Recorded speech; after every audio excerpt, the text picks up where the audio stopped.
বাংলাদেশের বিরুদ্ধে ভারতের সাম্প্রতিক কর্মকাণ্ডের প্রতিবাদ জানিয়ে জাতীয় ঐক্য গড়ে তোলার আহ্বান জানিয়েছেন সশস্ত্র বাহিনীর অবসরপ্রাপ্ত কর্মকর্তারা। একই সাথে নতজানু পররাষ্ট্রনীতির পরিবর্তে সমতা ভিত্তিক নীতির কথা বলেন তারা।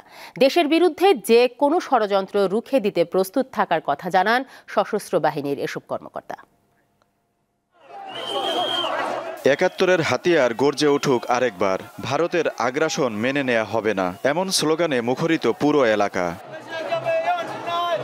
এটি রাজনৈতিক কোনো সমাবেশ নয়, ভারতীয় আধিপত্যবাদের প্রতিবাদে আয়োজিত সশস্ত্র বাহিনীর অবসরপ্রাপ্ত কর্মকর্তাদের এমন কর্মসূচি। শনিবার সকালে রাজধানীর রাওয়া ক্লাবের সামনে থেকে এমন মিছিল বের করেন তারা। মিছিলে অংশ নেন বিভিন্ন বাহিনীর অবসরপ্রাপ্ত কর্মকর্তা সহ সর্বস্তরের মানুষ। জাহাঙ্গীর গেট ঘুরে আবার রাওয়া ক্লাবে গিয়ে প্রতিবাদ মিছিল শেষ হয়। আমরা এত দুর্বল না, ওরা যেটা মনে করতেছে এত সহজ না। এই দেশের উপরে কোনো আগ্রাসী ভূমিকা যদি কোনো দেশ আসে, সেটা যে দেশই হোক, আমরা কোনোভাবেই সেটা মেনে নেব না। নোংরা উদ্দেশ্য ইন্ডিয়ার, এটা আমরা খর্ব করে দিব। আমরা দেশ স্বাধীন করছি ও ইন্ডিয়ার গোলামির জন্য না। ভারতকে কোনো অবস্থাতে কোনো ছাড় দেওয়া হবে না।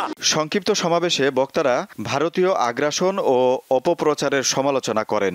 বলেন, দূতাবাসে হামলা বাংলাদেশের সার্বভৌমত্বের উপর হামলার সমান। আর আসমালাম তুলবেন না। ইস্টার্ন সেক্টর, ইস্টার্ন কমান্ড গোছানোর ভয় আমাদেরকে দেখাবেন না। শুধু আমরা সশস্ত্র বাহিনী নই, ১৭ কোটি জনতা আছে আমাদের সাথে, আপনাদেরকে সীমান্তেই রুখে দিবে। বাংলাদেশের বিরুদ্ধে আভ্যন্তরীণ আন্তর্জাতিক যে কোনো ধরনের ষড়যন্ত্র হবে, আমরা আপনাদের সকলকে সাথে নিয়ে সেই ষড়যন্ত্রকে রুখে দিতে চাই। আমরা কোনো ধরনের নতজানু নীতি কোনো অবস্থাতেই আমরা আশ্রয় প্রশ্রয় দিব না। বাংলাদেশের স্বাধীনতা ও সার্বভৌমত্ব রক্ষায় এ ধরনের কর্মসূচি অব্যাহত রাখার ঘোষণা দেন সশস্ত্র বাহিনীর অবসরপ্রাপ্ত কর্মকর্তারা। আজিজুল ইসলাম, দীপ্ত সংবাদ, ঢাকা।